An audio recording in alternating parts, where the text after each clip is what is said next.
Welcome to the Rutgers Cooperative Extension Compost Management School. These video presentations are designed to help you learn the principles of manure composting and the proper utilization of composted manure. In this video, we will hear from Jean Bonhotal on the marketing of compost. Marketing compost, whether you're small or large or food waste or leaf and yard waste or whatever, you may want to sell compost. How many people here are selling compost or working towards selling compost? Okay, large scale? Yep. No matter who you are as a composter, you may want to sell some. You may also want to use some, and this presentation will talk about both. First of all, what are your goals? Do you want to use it in horticulture, agriculture? Do you want to use it in erosion control, for landfill cover, community projects? You want to sell it. Okay, those are the questions. That's what you have to think about when you're starting out. There are lots of different markets that you can target as a composter, but you have to find the right markets that go along with your ability to produce compost and their need to use that compost. So what I'm saying is when you're a beginner compost, you may not make the best stuff. So start low with your markets and work, understand, learn how to move into other markets that are going to be more picky, more persnickety. Potential markets. Topsoil blends. A topsoil blend is a pretty easy thing to create because you're cutting it with mineral soils. Okay, so you're cutting down some of the organic acids, you're cutting down some of the salts that might be in there if you, by chance, you mix an immature compost with mineral soil, with some sand or something like that to create your topsoil blend. So it gives you more leeway. More things will grow in it. It kills a lot less things if you're making a topsoil blend. So that's a forgiving market, possibilities. It's not the easiest, but it's a forgiving market where you can put stuff in. You're usually seeding things down. You're providing compost for a hillside that Walmart has taken down because they put their building there, and you need to provide something that's going to grow something. So those things tend to work. Container mixes and potting soils. Don't try to go there early on in your careers. When you work through it, when you work with, and I'm going to say a university or a lab or somebody that can help you figure out what exactly is going to work, then you can get to that point. And universities I know, like Rutgers, UConn, Cornell, they have developed their own potting mixes. Now, you as a composter might want to develop your own potting mix. And when you do, and I know several composters that are into their 10 years or so, they have produced things like that, and they can diversify their markets because they know exactly what's going to happen with that grow mix. And then it's not going to kill any plants. It doesn't have too much salt. It doesn't have too many organic acids that are going to kill plants, all that kind of stuff. So greenhouse mixes, soil mixes are very, very tough. That's the top of the line. You'll make more money there if you can meet that market, but it's not worth an early try. Nursery beds, they're a little bit persnickety too because you have that sensitive, you have some tough plants, you have some sensitive plants. You have to be a little bit careful with that, but it's more forgiving than the container mixes, than the starts, than all that kind of stuff. Turf establishment. Fairly easy, a fairly easy market. It's a forgiving market. You're putting it down. You're generally going to be tilling some of it in. You can have some issues, and we've had some burning with grasses, but it's more from top dressing than from mixing it with soils. Okay, so you're going to have less of an issue with turf establishment. We can use fairly crappy compost and establish turf. A lot of biosolids composts get used that way, and that's not a bad way to use a biosolid compost because it's seeded down. So any metals that might be associated with those types of compost, they're away from the kids that are going to play on them. They have a grass surface in between. So that's a good way to do that. Erosion control. That has a very wide variety of different types of compost that can be used. We can use a very chunky woody waste for erosion control medium. And I'm going to show you some pictures of some of the different things that I'm talking about here as we go through the slides. But we can use blankets, we can use socks, we can use berms. And they're all good ways to use compost and to establish different vegetative groups. So I'll show you some of that. When we're planting trees and shrubs, I work with other people on all of these things that know a lot more about growing the specific things than I do. I know the compost end. I have to mix with other people to know the other ends of things. But Nina Bassick at Cornell has worked a lot with the backfilling. How much compost can we use in tree and shrub establishment? And you can use up to about 50% in some of those. You have to create the proper drains and all that kind of stuff when you're planting the trees, but the growth potential in those trees is enormous. DOT use. We're constantly cutting new roads. We have erosion on different roadsides, and we're putting in new projects. We're doing all that kind of stuff. They go ahead and they seed the stuff in, and nothing grows, and they wonder why. There are no nutrients left there. There's no topsoil left there. And they really need to have an organic material to put in there so that things can grow. And I would love to, and I do challenge NRCS to promote the use of more compost for these particular purposes, because we can do so much in these. Texas grows grass on its roadsides because it uses compost on its roadsides. And they did that because their aquifers were in such bad shape that their water quality was in danger. So they started using compost on their roadsides, seeding it down, and they actually have green roadsides now and they use biosolids compost in that. That's what they have available, and that's what they're using. But their aquifers have improved immensely. And veg crops. We use a lot in veg crops, and one of the speakers before me had said one of our problems with that is we end up with too much P. So we do have to worry about the phosphorus in use in our veg crops. Our veg crops are usually grown on fairly level fields. The stuff stays right, the nutrients, the metals stay right there. So, unless it's flooded and really washes out, we're probably okay, but we do have too much P in some of those soils. Questions that you have to ask yourself. Do we sell it? Do we use it? If we're going to sell it, who do we sell it to? And that's what we went through in that list. There are specific markets and there are general sales. We can sell all of our material. I can go ahead and market it all to Home Depot. I can bag it and market to Home Depot and they'll sell it for me. I can do that. How much will I get a bag if I do that? Maybe not too much, because you're competing with a biosolids compost that's subsidized. So all our biosolids compost is, when it's manipulated, it's paid for in our taxes, all the way across the United States. So we've paid that. So when you go into Home Depot and you see that cheap compost in there, chances are it's biosolids compost. If it doesn't say it's not, it is biosolids compost. And you probably are using it on your landscaping and all that kind of stuff. Is it bad? Maybe. We're not sure because we don't have the analysis for that exact bag. So if we want to go the general sales route, we can do that, but we won't make as much money generally unless we make a tailored compost. Something that we say has, this one's got some great horse manure because people believe that horse manure grows things better. This has, aged cow manure in it. Those things are going to sell your compost a little bit better. And I think it's in our best interest to share with the people that are buying our compost what's in it, what are our feedstocks. The biosolids people are not interested in doing that for good reasons, as we can all imagine. They don't want, I put human sludge on the compost bag, somebody's going to skip right over that and find something else that they think that they have more confidence in. Use. How will the compost be used? For general use or for organic use? And in New York, I know it was a little bit different here. In New York, we can actually go to our NOFA website and we can fill out a form that talks about what feedstocks are in our compost and what potential chemicals we use and all that kind of stuff. And then what they allow New York composters to do is to have a list for organic use. Not certified by NOFA, but for organic use. So it's, you know, it's fine lines and all that kind of stuff.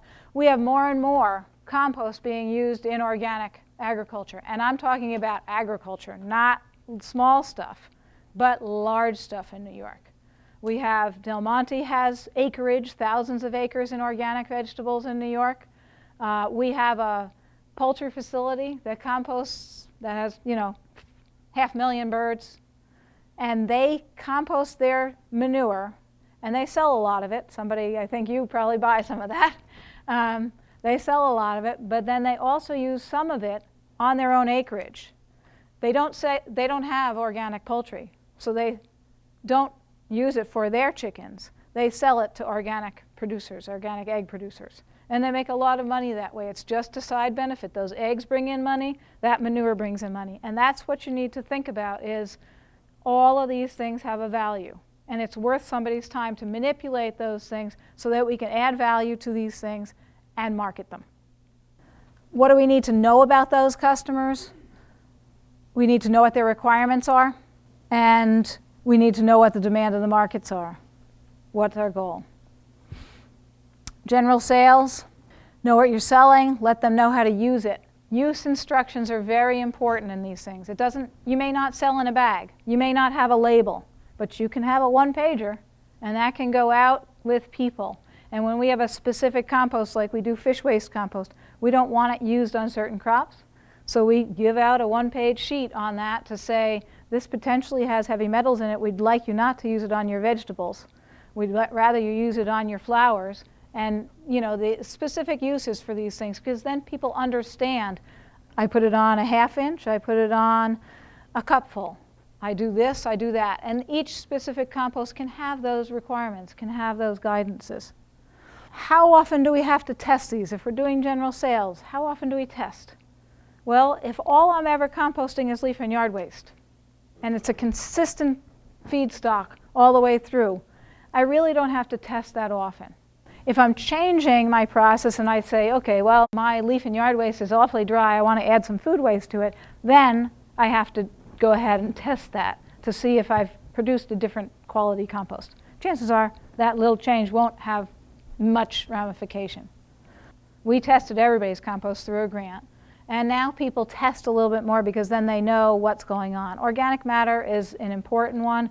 pH is an important one. There's a very short list that we keep on our website about what we did, the whole hook, line, and sinker. We did everything. But for you to give people good information, you only need to have your pH, your organic matter, your conductivity, some of those things that might be less expensive for you to test for, and you can give people good information. Educating your customers having a good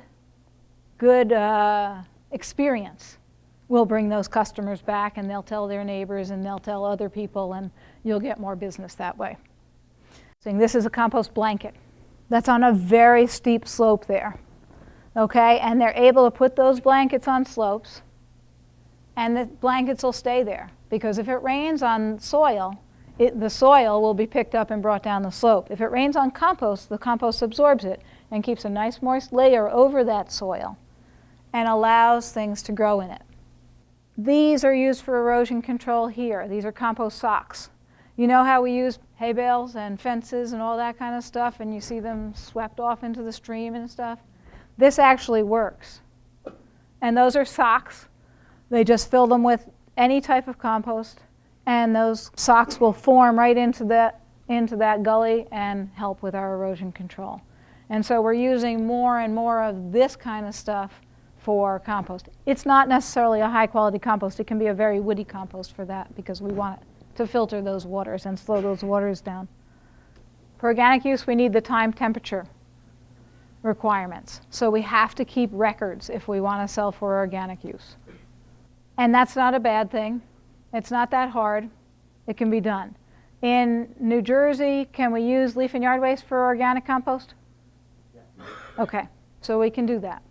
And New York, we can do a certain amount of that also. It really just restricts biosolids compost from being used in organic, as long as you've met your time temperature requirements.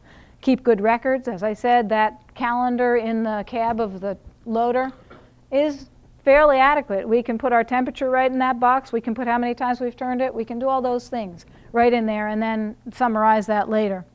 As I've mentioned a couple of times, no sludge or biosolids. Sludge is a very general word. It's not necessarily just human. But if you use sludge in any of your compost, and that can be paper sludge or even sludges from brewing, from winemaking, from pressing, if you call it a sludge, it can't be used in organic agriculture. So be careful about terminology, because some of those things can test to be beneficial for the crop that we're putting them on. But if they're called a sludge, we can't use them in organic agriculture. So that's one of my pet peeve words, is sludge. It's a very, very general term, and it bumps us out of organic agriculture if we use it.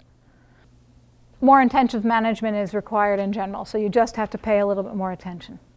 General use, maturity is not that critical. We use different maturity levels of compost in different ways. But again, you need to tell your purchaser what they're getting. When we sell immature compost to vineyards, actually, because it's cheaper for them to buy it at an immature level.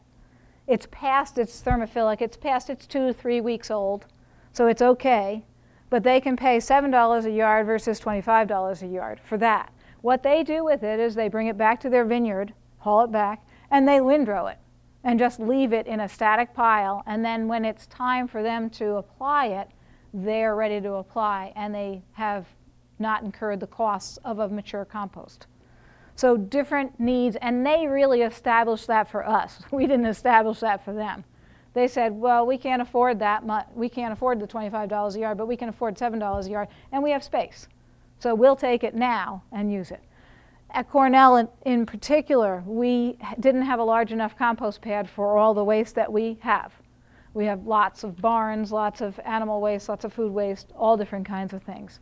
So we would use our compost at 60% finished on our hayfields, because the hayfields didn't have any problem accepting those nutrients at 60% finished. So they didn't have the problems with volatile organic acids and things like that.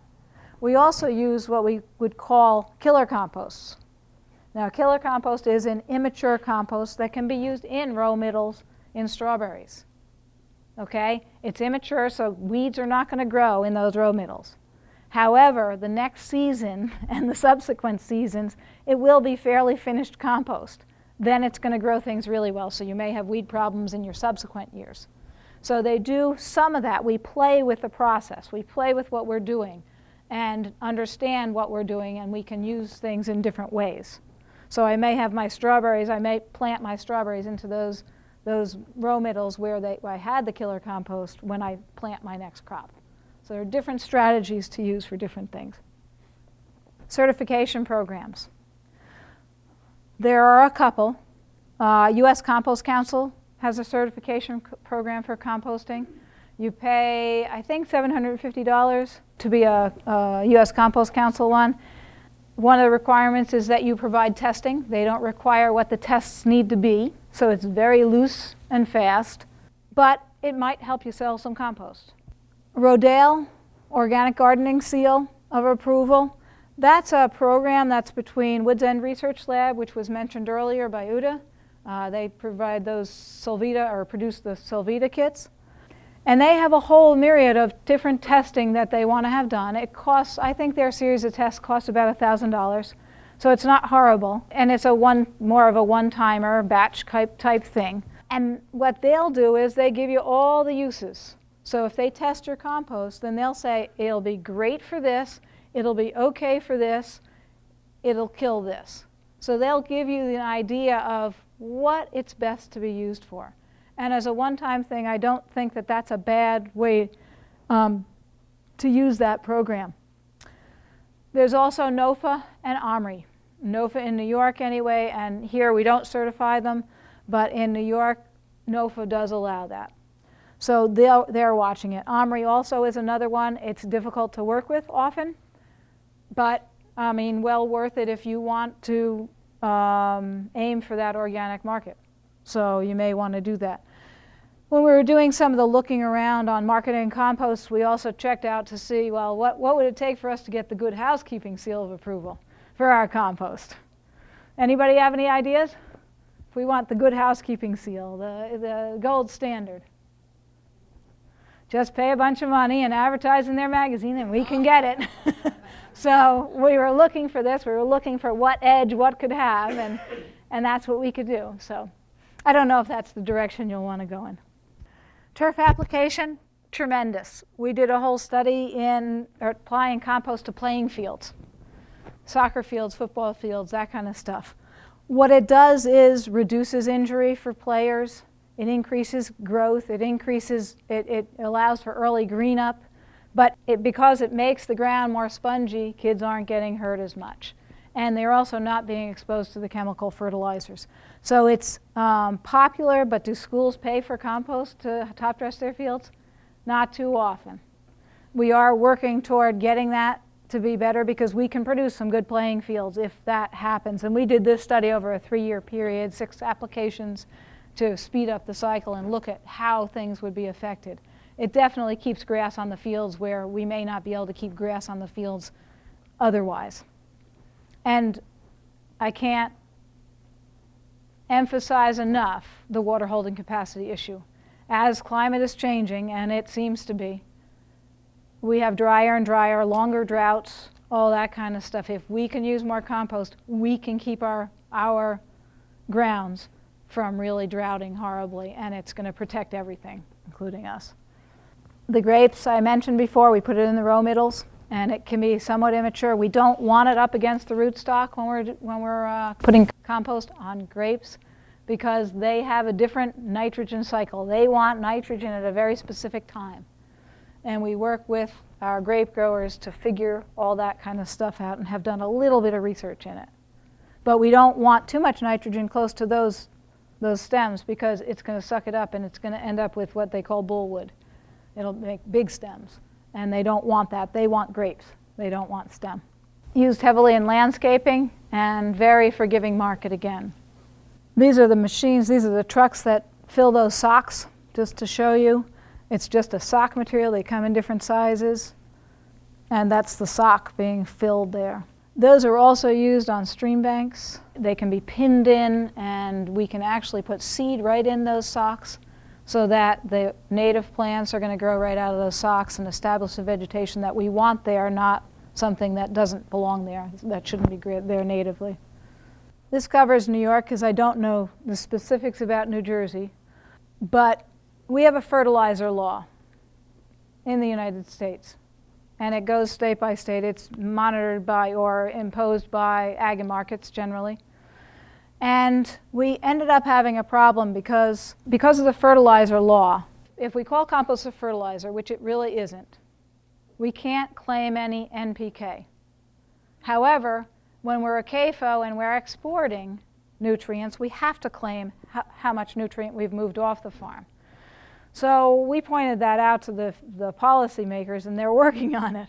What we've been able to do in New York is we've exempted compost, except for biosolids, from the fertilizer law. So we can claim nutrients because we had to. Our farmers were exporting nutrients and we couldn't claim what those nutrients were. So that's been worked on. They changed the wording in ag and markets to do that. We're the only state that has done that, has been able to accomplish it. They tried to do it nationally, and it just is too hard to do nationally, so it's going to have to be a state-by-state type thing. And then you can make more claims about what your compost is and be able to move your compost. Any questions? I'll answer any questions that there might be. I realize this was not an economic evaluation of production of compost, but when leaf composting, municipal leaf composting started in New Jersey, they did a time study using front-end loaders to turn the piles. And they said this is not economically viable. So could you speak to that a little bit for small-scale people that only have a front-end loader? You know what? It depends on how good your loader operator is, and that's all I'm going to say. I know people that compost, that turn 80 acres of compost with bucket loaders. It depends on the size of your loader It depends on the skill of the operator, and most operators get pretty decent. I stand under buckets often, and I've never been hit. I'm always glad. I'm directing what's going on, and people can do it. There isn't an issue with turning with a bucket. Beng Wee is Rockland County. Does anybody know Beng? He's right in Rockland County. He composts, he turns 80 acres with 6-yard buckets. And they very successfully do it. He's got a good model. He's a millionaire. You know, he's making compost. He works East Coast. His brother works West Coast. And they know what they're doing. Can you describe how they would attack a pile?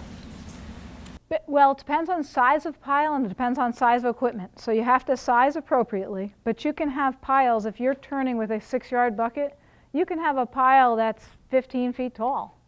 And you're basically, either you're going to just go into it, and all you want to do is add air. You don't have to do any more than add air. You can take forks on a bucket and just put those forks in and finger them through, and that'll put air in your pile instead of moving the whole thing and using more petroleum to do that. You can also just go in there, dig in, and drop it. You know, pick it up, drop it.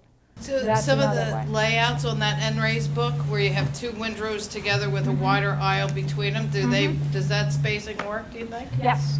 It works well because you can get to the outside of both of those windrows and you can leave more space. So if space is an issue, there are different ways that you can lay your windrows out so that you have more space and you can move things move things more quickly. Thank you. Yep. So it is not impossible. We have a tool also that's called Co-Composter. And Co-Composter is a model that you can put all your numbers in. And you can use tons or you can use yards. And you'll put that in, plug the numbers in, and it'll tell you how much time it takes to use what piece of equipment, how many man hours or person hours you need to run this much stuff, all that kind of stuff. So it can give you a lot of information. I'm not a model person. Department of Biological Engineering did the modeling. I provided the technical information for it. So. What is this sock filling machine like? Is it sort of like the one they use to suck up leaves from the curb It's a vacuum. the other way? It's a vacuum or a reverse vacuum, a blower or a sucker, one or the other. You know, they can do both.